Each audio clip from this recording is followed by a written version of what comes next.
Bismillahirrahmanirrahim. Assalamualaikum warahmatullahi wabarakatuh. Perkenalkan, nama saya Putri Nur Anggraini dengan NIM 2051402 sebagai mahasiswa program studi pendidikan matematika di Institut Pendidikan Indonesia Garut. Sebelumnya, saya ucapkan terima kasih kepada Ibu Irena Pujiluritawati MPD selaku dosen pengampu mata kuliah Geometri Analitik yang sudah memberikan saya kesempatan untuk mempresentasikan salah satu materi pembelajaran, yaitu mengenai garis singgung dan garis kuasa. Baik, langsung saja kita masuk ke pembahasan materi kali ini, yaitu mengenai garis singgung dan garis kuasa pada mata kuliah Geometri Analitik. Nah, adapun peta konsep dari pembahasan kali ini yaitu ada garis singgung dan garis kuasa, di mana garis singgung ini dibagi menjadi dua bahasan lagi. Ada panjang garis singgung dan juga ada garis singgung persekutuan. Nah, namun yang akan saya bahas atau yang akan kita bahas pada video kali ini yaitu mengenai garis singgung persekutuan luar dan garis singgung persekutuan dalamnya saja. Nah, adapun untuk bahasan-bahasan yang lain akan dibahas di video yang lain pula. Nah, untuk selanjutnya langsung saja kita ke pembahasan yang pertama. Nah, sebelum kita lebih jauh membahas mengenai garis singgung persekutuan luar maupun dalam, alangkah baiknya kita mengenal terlebih dahulu mengenai garis singgung persekutuan. Nah, definisi atau pengertian dari garis singgung persekutuan itu merupakan garis yang menyinggung dua buah lingkaran sekaligus di mana titik pusat kedua lingkarannya tersebut berada pada sebuah garis lurus. Nah, kemudian untuk garis singgung persekutuan itu ada dua jenis, ada garis singgung persekutuan luar dan ada juga garis singgung persekutuan dalam. Nah, untuk selanjutnya kita perhatikan ilustrasi gambar berikut. Nah, di sini ada lingkaran pertama atau lingkaran yang berada di titik pusat A. Kemudian di sini ada lingkaran yang titik pusatnya B. Nah, kemudian sesuai yang dijelaskan tadi di definisi bahwa garis singgung ini titik pusatnya akan berada pada sebuah garis lurus. Jadi kedua pusatnya akan berada pada sebuah garis lurus. Nah, seperti ini. Kemudian, untuk pengertian dari garis singgung persekutuan luar sendiri itu merupakan garis singgung yang menyinggung kedua buah lingkaran tepat di luar lingkaran tersebut. Nah, seperti garis yang orange ini. Nah, ini bisa letak GSPL-nya bisa terletak di atas ataupun bisa terletak seperti ini. Nah, adapun untuk garis singgung persekutuan dalam atau GSPD itu merupakan garis singgung yang menyinggung kedua buah lingkaran itu tepat di bagian dalam lingkarannya. Nah, kalau diilustrasikan melalui garis pada gambar tersebut, ini akan menjadi seperti ini. Jadi garis singgungnya itu menyilang ke bagian dalam gitu. Atau juga bisa digambar seperti ini garis singgungnya. Jadi ada dua buah. Nah, untuk keterangan, garis yang warna orange ini merupakan garis singgung persekutuan luar dan garis yang warna biru ini merupakan garis singgung persekutuan dalamnya. Nah, untuk garis putus-putus yang menghubungkan titik pusat A ke titik pusat B itu merupakan jarak titik pusat kedua lingkarannya. Nah, selanjutnya langsung saja kita ke pembahasan mengenai garis singgung persekutuan luar. Nah, kita perhatikan ya ilustrasi gambar yang akan kita bahas. Nah, jadi di sini ada sebuah lingkaran dengan titik pusat di A, kemudian ada sebuah lingkaran lagi dengan titik pusat di B. Nah, tentunya dari gambar ini kita tahu ya bahwa ukuran dari lingkaran ini berbeda, kedua lingkaran ini berbeda atau jari-jarinya berbeda gitu ya. Kemudian di sini ada garis singgung persekutuan luarnya. Ya, garis warna hijau ini garis singgung persekutuan luarnya. Kemudian dilihat dari definisi garis singgung persekutuan yang tadi bahwa titik pusat atau titik pusat dari kedua lingkaran itu akan berada pada sebuah garis lurus. Nah, ini kita tarik garis menjadi garis AB. Nah, kemudian untuk sifat dari garis singgung itu sendiri akan selalu tegak lurus dengan jari-jari lingkarannya. Nah, untuk yang pertama kita perhatikan lingkaran A yang ini. Nah, jari-jarinya ini akan tegak lurus dengan garis singgung persekutuan luarnya. kita tarik garis tegak lurus membentuk 90 derajat, sudut 90 derajat.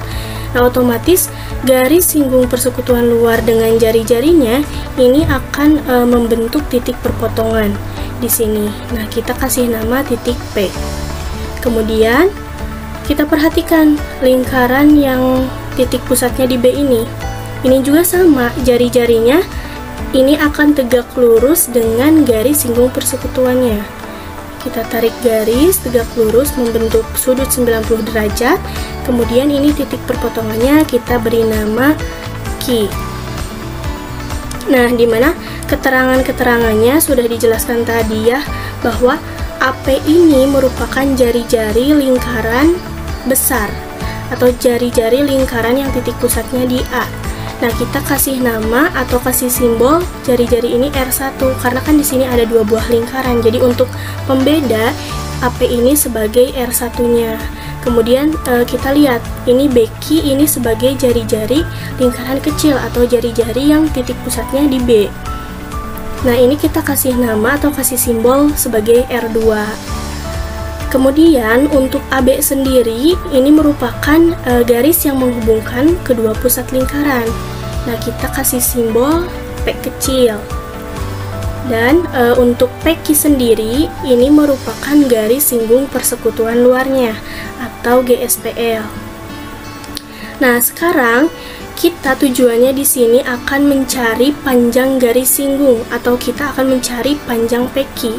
Nah, kita akan menerapkan konsep Pitagoras. Namun jika dilihat di ilustrasi gambar yang tersedia, ini tidak ada unsur segitiga sama sekali gitu ya. Hanya ada lingkaran dan mungkin ini terbentuk segitiga ini terbentuk segi empat yang tak beraturan gitu ya. Tidak ada unsur segitiganya sama sekali. Nah, jadi di sini kita hanya perlu memodifikasi dari gambar yang sudah tersedia gitu.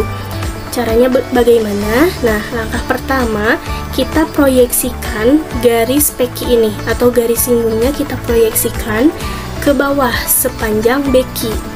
Seperti ini kita proyeksikan.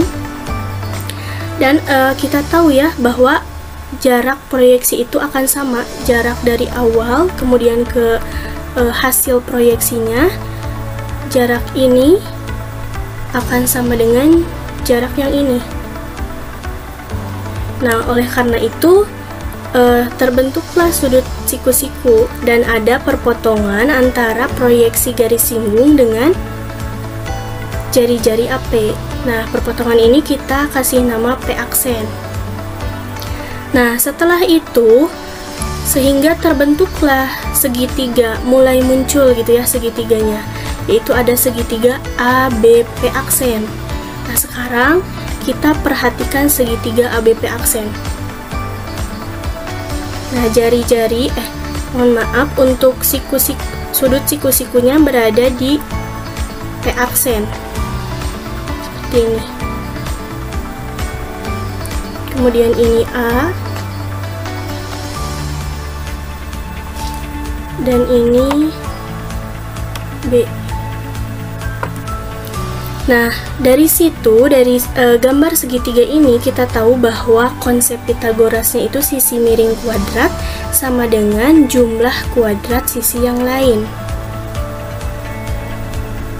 Nah, jadi kita tahu bahwa AB kuadrat sama dengan AP aksen kuadrat ditambah P aksen B kuadrat. Nah, karena di sini kita akan mencari garis singgung persekutuan luar atau panjang garis singgungnya, berarti panjang garis singgungnya itu PQ. Nah, setelah kita proyeksikan, maka PQ ini akan sama dengan P aksen B. Nah, oleh karena itu, untuk P aksen B kita tetap ya, jadi P aksen B kuadrat sama dengan AB kuadrat. Untuk AP aksen kuadratnya kita pindah ruas, sehingga menjadi dikurangi AP aksen kuadrat. Nah, setelah itu kita akarkan kedua ruasnya, maka menghasilkan P aksen B sama dengan akar AB kuadrat dikurangi AP aksen kuadrat. Nah, sekarang kita perhatikan untuk AP aksen ini bisa kita cari dengan cara panjang AP dikurangi panjang P aksen P, di mana panjang P aksen P ini akan sama dengan panjang BQ. Oleh karena itu kita ganti P aksen B sama dengan akar AB kuadrat. Untuk AP aksennya kita bisa cari dari AP dikurangi BQ dikuadratkan. Maka dari sini kita tahu atau kita substitusikan simbol-simbol yang sudah kita misalkan tadi di awal, bahwa P aksen B ini sebagai GSPL-nya atau garis singgung persekutuan luarnya, sama dengan akar AB kuadrat ini sebagai apa? Sebagai P, tadi simbolnya kita ganti menjadi P kuadrat, kemudian AP ini sebagai R1-nya dan BQ ini sebagai R2-nya. Maka didapatlah rumus mencari garis singgung persekutuan luar itu sama dengan GSPL sama dengan akar P kuadrat dikurangi R1 dikurangi R2 dikuadratkan. Nah, sehingga ini rumus. Jadi ketika nanti ada soal, kita bisa langsung mensubstitusikan ke sini atau bisa mengembangkan lagi rumus-rumus yang lainnya gitu. Selanjutnya kita masuk ke contoh soal. Nah, di sini ada panjang jari-jari dua lingkaran adalah 10 cm. Nah, kita beri tanda dan 2 cm. Jika panjang garis singgung persekutuan luarnya adalah 6 cm, maka tentukan jarak kedua pusat lingkaran. Nah, untuk penyelesaiannya kita diketahui terlebih dahulu untuk R1-nya 10 cm, kemudian R2-nya 2 cm, GSPL-nya 6 cm, dan ditanyakannya jarak kedua pusat lingkaran atau P. Nah, untuk penyelesaiannya atau untuk cara menjawabnya, kita langsung saja substitusi nilai-nilai yang sudah diketahui di soal ke rumus yang sudah kita dapatkan tadi ya, yaitu GSPL sama dengan akar P kuadrat dikurangi R1 dikurangi R2 dikuadratkan. GSPL-nya kita tahu ya 6 cm, kemudian P-nya ditanyakan jadi P kuadrat dikurangi R1-nya 10 dikurangi 2 sebagai R2-nya, kemudian dikuadratkan, kemudian kita operasikan, kedua ruas kita kuadratkan ya menjadi 6 kali 6 36 sama dengan P kuadrat dikurangi 8 kuadrat. Nah, kita operasikan 36 sama dengan P kuadrat dikurangi 8 kuadrat itu 64. Nah, setelah itu kita pindah ruaskan 64 ini ke ruas kiri menjadi 36 ditambah 64 sama dengan P kuadrat. Nah, kemudian kita jumlahkan 36 ditambah 64 itu sama dengan 100. Kemudian kedua ruas kita akarkan menjadi P sama dengan akar 100 sama dengan 10 cm. Nah, jadi jarak kedua pusat lingkarannya adalah 10 cm. Kemudian jika diilustrasikan melalui gambar, ini akan menjadi seperti ini ya. Ini bisa digambar. Kemudian selanjutnya kita ke pembahasan kedua, yaitu mengenai garis singgung persekutuan dalam. Nah, perhatikan lagi ilustrasi gambar berikut. Nah, di sini ada lingkaran dengan titik pusat di A, kemudian ada lingkaran lagi dengan titik pusat di B. Nah, di sini ada garis singgung persekutuan dalamnya. Sesuai definisi yang tadi, bahwa garis singgung persekutuan ini jarak kedua pusatnya akan berada pada sebuah garis lurus menjadi garis AB. Nah, kemudian menurut sifat garis singgung juga, jari-jari lingkaran akan selalu tegak lurus dengan garis singgung persekutuannya. Nah, perhatikan untuk lingkaran yang A, ini jari-jarinya akan tegak lurus dengan garis singgung persekutuan dalamnya, membentuk sudut 90 derajat. Nah, di sini di perpotongan kita kasih nama titik M. Kemudian untuk lingkaran B-nya juga, ini jari-jarinya akan tegak lurus dengan garis singgungnya. Ini akan membentuk sudut 90 derajat, sehingga perpotongannya kita beri nama M. Nah, untuk keterangannya, AM ini merupakan jari-jari lingkaran besar atau kita kasih nama simbol R1. Kemudian untuk BN ini sebagai jari-jari lingkaran kecilnya, ini kita kasih nama R2. Kemudian AB ini sebagai garis yang menghubungkan titik pusat atau kedua pusat lingkaran, kita beri simbol P kecil. Dan untuk MN sendiri, ini merupakan garis singgung persekutuan dalamnya. Nah, selanjutnya, bagaimana kita mencari panjang garis singgung persekutuan dalam tersebut, atau bagaimana kita cara mencari panjang MN. Nah, sama seperti konsep sebelumnya mengenai persekutuan luar, ini juga sama. Kita akan menggunakan konsep Pythagoras. Namun di sini kita perlu memodifikasi ilustrasi gambar berikut supaya muncul segitiga siku-siku yang menerapkan konsep Pythagorasnya. Nah, langkah pertama kita proyeksikan terlebih dahulu untuk garis singgung MN, kita proyeksikan sepanjang MA hingga bertemu di perpotongan titik A. Kita proyeksikan seperti ini. Kemudian jarak dari MA akan sama dengan jarak dari N ke N aksen. Nah, akan sama jarak MA akan sama dengan jarak N aksen. Nah, sehingga di sini kan terbentuk sudut siku-siku juga gitu ya, karena ini hasil proyeksi dari garis singgungnya. Nah, sekarang kita bisa lihat dari ilustrasi ini terbentuklah segitiga siku-siku di A, B, N aksen. Siku-sikunya di N aksen. Nah, sekarang kita perhatikan segitiga berikut, itu segitiga A, B, N aksen. Nah, kita tahu bahwa ini siku-sikunya di N aksen, otomatis garis miringnya ini di AB gitu. Maka AB kuadrat, konsep Pythagorasnya AB kuadrat sama dengan A N aksen kuadrat ditambah N aksen B kuadrat. Nah, karena kita akan mencari panjang garis singgung atau MN, MN ini kan diproyeksikan menjadi AN aksen. Ini jaraknya akan sama gitu. Kemudian nilai panjangnya juga akan sama gitu. Jadi kita pindah ruas yang AN aksen kuadrat menjadi AN aksen kuadrat sama dengan AB kuadrat.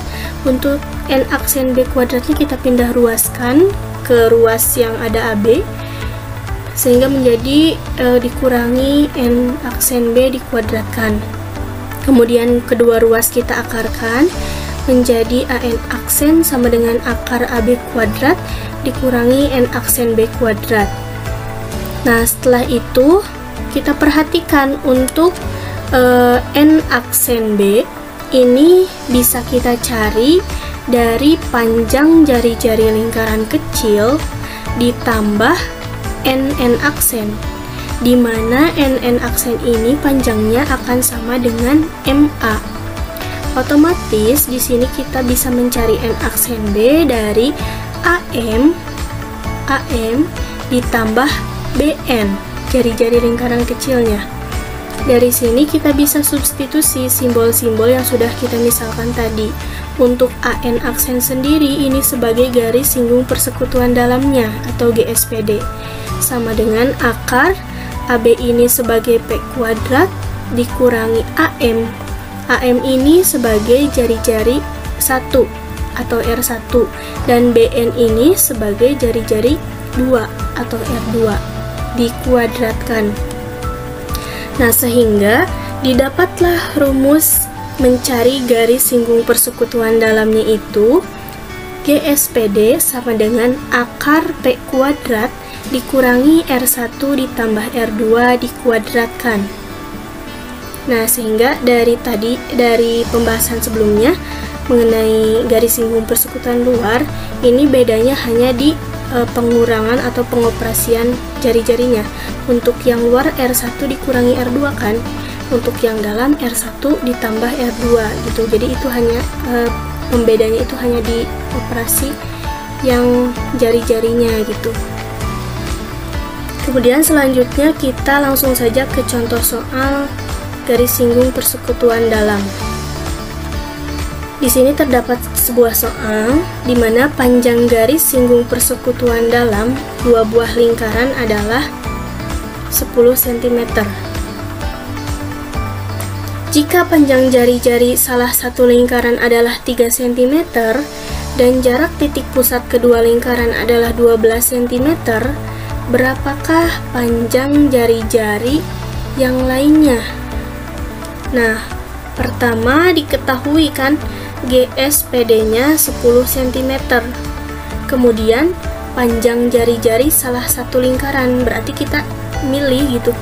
Sebagai R1, sebagai R2 itu boleh saja.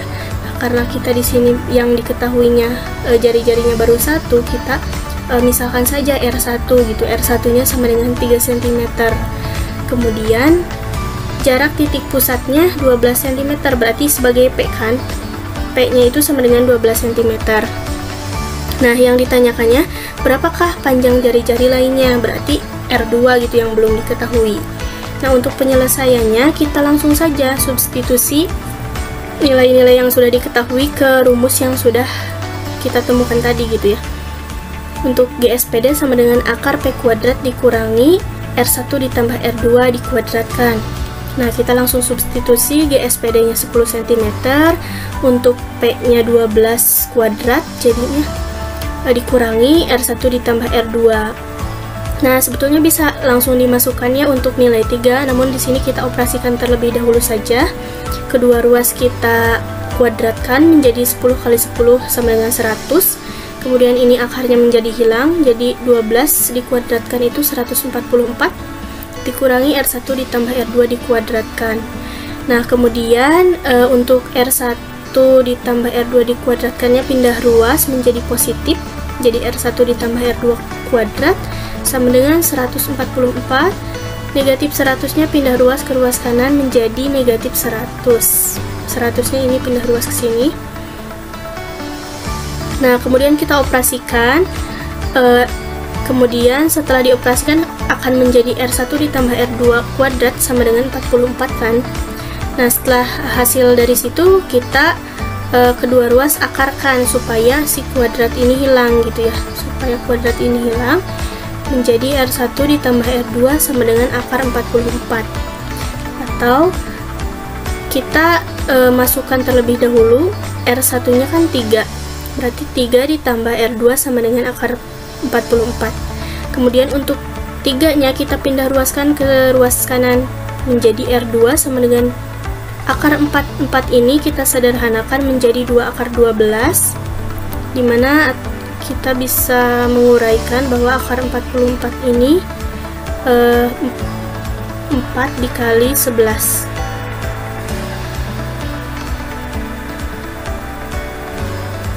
Nah, jadi 2 akar 11 dikurangi 3-nya pindah ruas jadi kurangi 3 gitu ya, 3 cm. Jadi panjang jari-jari yang lainnya adalah 2 akar 11 dikurangi 3 cm.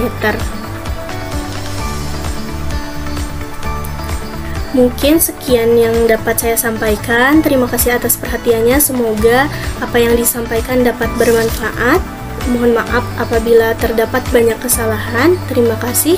Wassalamualaikum warahmatullahi wabarakatuh.